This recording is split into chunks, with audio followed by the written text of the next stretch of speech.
കഴിഞ്ഞ ദിവസം എൻ്റെ ടീച്ചറിൻ്റെ വീട്ടിൽ ഞാൻ പോയായിരുന്നു. അവിടെ പോയപ്പോൾ ടീച്ചർ പറഞ്ഞു, വാടി സാപ്പിട്ടിട്ട് പോകലാം, പാവയ്ക്ക വറുതലും പുളിശ്ശേരി ഉണ്ടെന്ന്. അപ്പോൾ ഇതെന്ത് സാധനമെന്നറിയാൻ ഞാൻ പറഞ്ഞു, ടീച്ചർ കുറച്ച് തരാമോ എന്ന്. എങ്ങനെ ഉണ്ടാക്കുന്നത് നോക്കിയാലോ. അപ്പോൾ എണ്ണ കടുക് താളിച്ച് അതിലേക്ക് കുഞ്ഞുള്ളി ഇട്ട് കൊടുക്കുക. കടുക് താളിക്കുമ്പോൾ ഒരുപാട് കറിവേപ്പിലയും വറ്റമുളകും ഇടണം കേട്ടോ.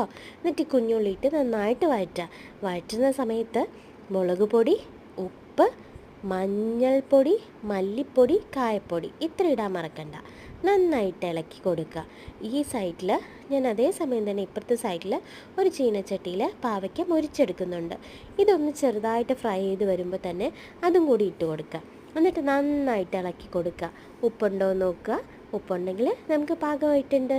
അടിപൊളി ടേസ്റ്റാണ്. അപ്പോൾ കഴിച്ചു നോക്കണേ പുളിശ്ശേരിയുടെ കൂടെ.